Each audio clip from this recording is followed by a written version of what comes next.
बात जी आप करेंगे। तीसरा सवाल अगर हो सके तो आप दे दे यार इसका जवाब। वो जो आपने पूछा था कि भाई अगर रैंडम म्यूटेशंस ना होती हों तो क्या क्या डीएनए टेस्ट हो सकता है? सर इसका जवाब दे दें, जवाब तो नहीं बड़ा नहीं, सीधा था। एग्जैक्ट क्या सवाल था शेख अयान? इन्होंने पूछा रैंडम था कि अगर म्यूटेशन। वो जनाब ने मेरे साथ डिबेट में भी बात की थी और मैंने यही जवाब दिया था, कह रहा था कि रैंडम म्यूटेशन नहीं होती। तो तो डीएनए देखिए, टेस्ट में रैंडम म्यूटेशन ना होती हो तो हो सकता है, ये जवाब सवाल है। नहीं देखिए, जो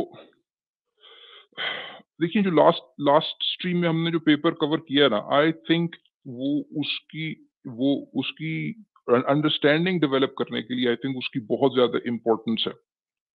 इस बात को याद रखिए कि देखिए, जो जब हम कहते हैं ना रैंडमनेस से क्या मुराद है? आप मेरे साथ अगर बात करना चाहेंगे, we can talk about 1 hour from a statistical perspective and mathematical perspective, probability distribution से रैंडमनेस से क्या मुराद है, ठीक है? रैंडमनेस से मुराद इस कॉन्टेक्स्ट में ये होती है कि आप वो कोई एंड गोल नहीं है। You create potential candidates and then you filter. यानी जो जनरेशन हो रही है वो डी कोरिलेटेड है from the final result, because final result को सोचने वाला तो है नहीं है, ठीक है? यानी इस एंगल में बात होती है कि जी इसका कोई ताल्लुक नहीं है उस चीज से। अगर वो बिल्कुल अलाइंड हो उस चीज से, फर्ज करें कि जी आपकी जो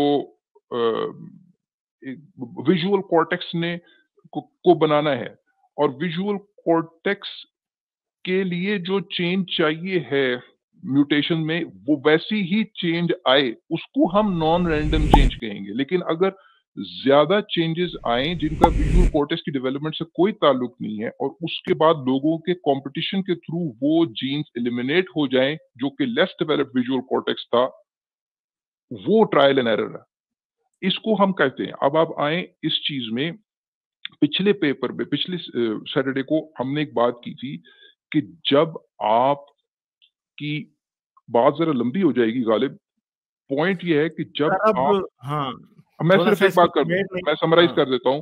हाँ बेस लाइन जो म्यूटेशन रेट लो है ना, उसमें हर किस्म की म्यूटेशन नहीं हो रही।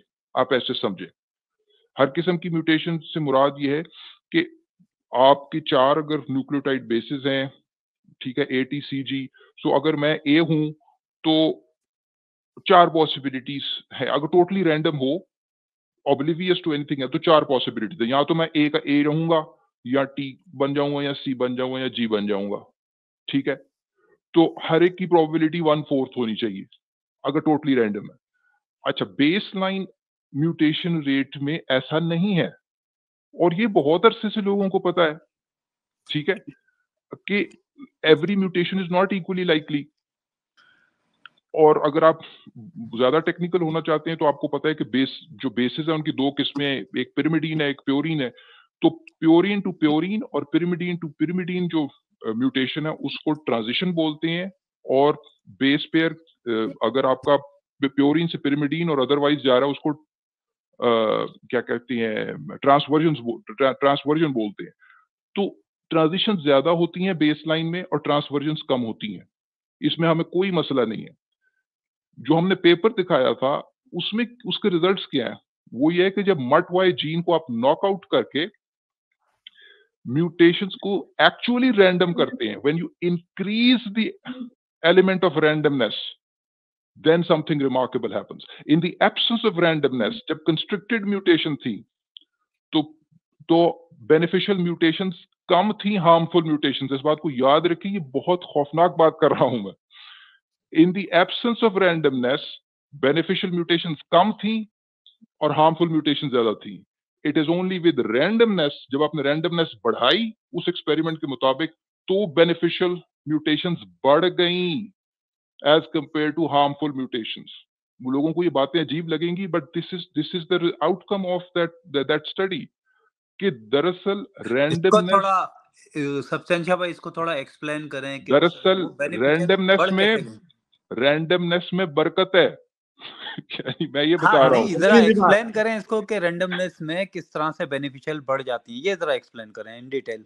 वो तो उन्होंने रिसर्च पेपर में रिसर्च करके साबित किया ना उन्होंने। वो पिछले बार हमने रिसर्च पेपर दिखाया था ना, बात बहुत लंबी हो जाएगी, वो ऑलरेडी एक्सप्लेन कर चुके हैं। बात लंबी होगी। मैं सिर्फ ये कह रहा हूँ कि जो नहीं उसमें भी मेरा उसमें भी जो है क्लियर नहीं हुआ था। मैं इसीलिए तो सप्तांशा भाई से प्राइवेट में भी ये बात समझने की कोशिश की थी कि ये कैसे पॉसिबल है कि वो ठीक है वहां पे नजर आ रही है चीज, लेकिन क्लियर अभी भी नहीं है मेरे लिए ना, तो मैं इसलिए पूछ रहा था कि थोड़ा सा इसको एक्सप्लेन कर दें।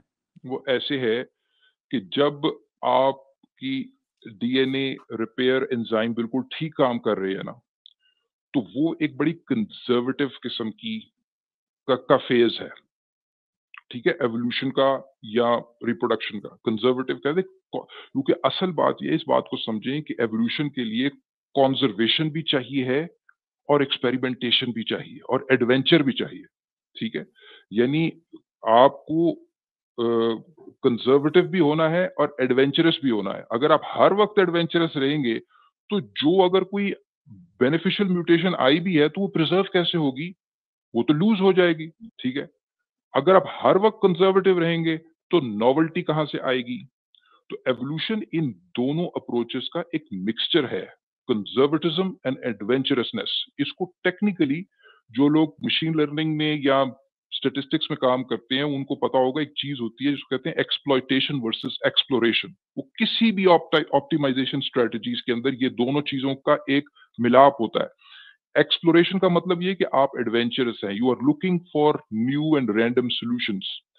एक्सप्लॉयटेशन का मतलब ये कि जो मेरे पास है उसको कंजर्व करो और उसको एक्सप्लॉयट करो और कंजर्वेटिवली आगे बढ़ो। तो ये जो बेसलाइन म्यूटेशन रेट है ना, ये कंजर्वेटिज्म है।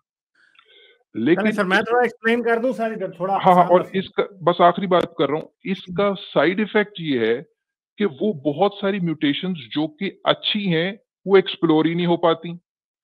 तो जब आप म्यूटेशन रेट बढ़ाते हैं bye knocking out MUT1 gene, तो वो वाली म्यूटेशंस एक्सप्लोर होने लगती हैं जो कि बेनिफिशियल भी हैं। इस तरीके से बेनिफिशियल म्यूटेशंस की का जो पूल में बेनिफिशियल म्यूटेशन का रेट बढ़ जाता है। आप गालिब, ओवर टू यू, अगर आप इसको मजीद आसान करना चाहें। देखें इसको थोड़ा सा ना, बिल्कुल मैं आसान सी बात में समझाता हूँ। देखें फर्ज करेंगे एक स्पीशीज है, उसके 1 लाख मेंबर्स हैं, ठीक है। अगर हम एक बात करें माइक्रो ऑर्गेनिजम्स के केस में तो बिलियंस ऑफ मेंबर्स होते हैं ना। अगर हम होमिनिड की भी बात करें तो अगर 1 लाख मेंबर, तो कभी मतलब जमीन के ऊपर इंसान का बहुत कम ही टाइम ऐसा रहा है जिसके अंदर उसकी तादाद 1 लाख से कम होगी। मतलब hominid species, overall hominid species की अगर हम देखें तो टेंस ऑफ मिलियंस तो हर वक्त ही रहे होंगे, ठीक है, करोड़ तो रहे होंगे सारे होमिनिड मिला के। अब एक बात है कि जब सिचुएशन ऐसी बनेगी, जब एनवायरनमेंट के अंदर जो है ना वो कैटलिस्ट होगा जो कि म्यूटेशन को तेज करेगा, ठीक है, समझ गए, जो कि म्यूटेशन को तेज करेगा, तो म्यूटेशन तेज होने की वजह से 2 काम हो सकते हैं। एक तो फिटनेस इंक्रीज हो सकती है, दूसरी तरफ फिटनेस टोटली डिक्रीज हो सकती है। अब प्रॉब्लम क्या होता है कि नंबर श्रिंक करने लग जाता है। जब एग्रेसिव एवोल्यूशनरी फेज से कोई पॉपुलेशन गुजरती है तो हमेशा नंबर श्रिंक करने लग जाता है। नंबर श्रिंक करेगा over the course of thousands of generations, मगर मसला यह है कि उनमें से फिर आहिस्ता आहिस्ता एक ऐसा ग्रुप सेलेक्ट हो जाता है जो कि असल में जिसमें एक एबिलिटी आ जाती है कि वो जो है ना वो क्या करता है, वो उसका नंबर इंक्रीज करने लग जाता है। ये नेचुरल एवोल्यूशन का प्रोसेस ये है कि जब एवोल्यूशन एग्रेसिव होती है तो नंबर श्रिंक होता है, क्योंकि वो सारे जो कि उस एनवायरनमेंट में फिट नहीं हो सकते वो एक्सटिंक्ट हो रहे होते हैं असल में। यानी उसी स्पीशीज के वो मेंबर जो कि फिटनेस के क्राइटेरिया के ऊपर पूरा नहीं उतर रहे एनवायरनमेंट में, वो मरने लग जाते हैं, और वो वाले जो कि बहुत थोड़े होते हैं वो एडवांस करने लग जाते हैं।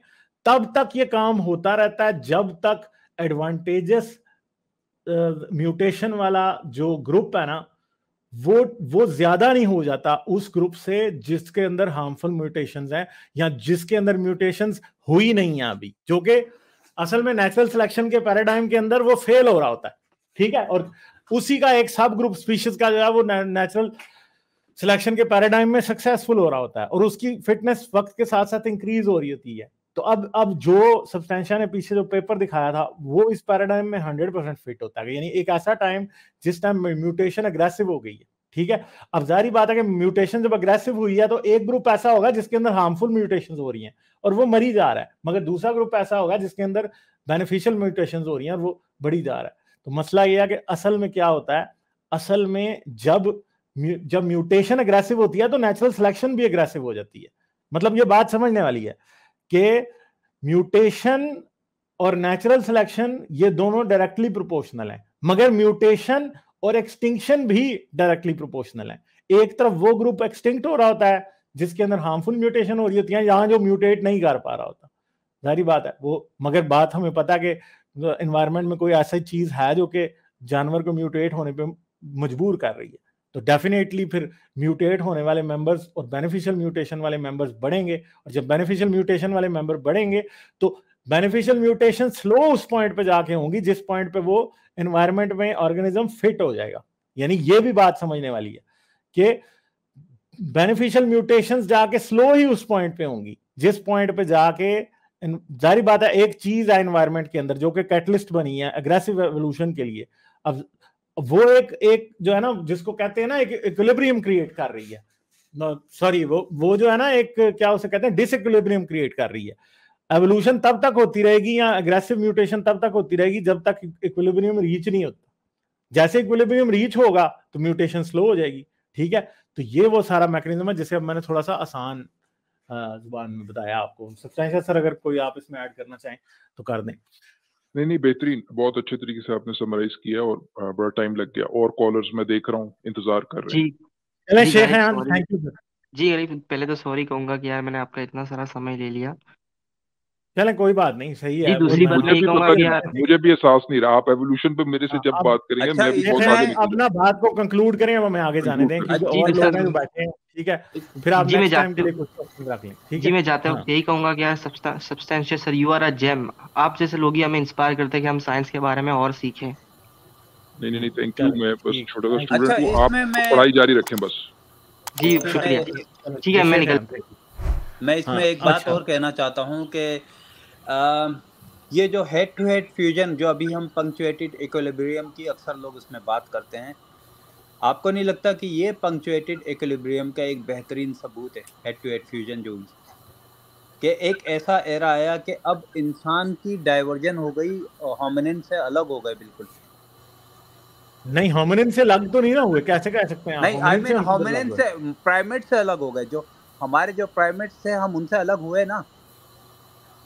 एक ऐसा एरा आया कि हम मगर ये कहना भी बड़ा मुश्किल है ना कि फ्यूजन ही हमारे अलग होने की वजह है ना, ये बात एस्टैब्लिश नहीं। देखें मैं आपको बताता हूँ एक सेकंड। बहुत ज्यादा पंक्चुएटेड इक्विलिब्रियम की बहुत ज्यादा और सोर्सेज है ना रैपिड चेंजेस की। Fusion is not the only source.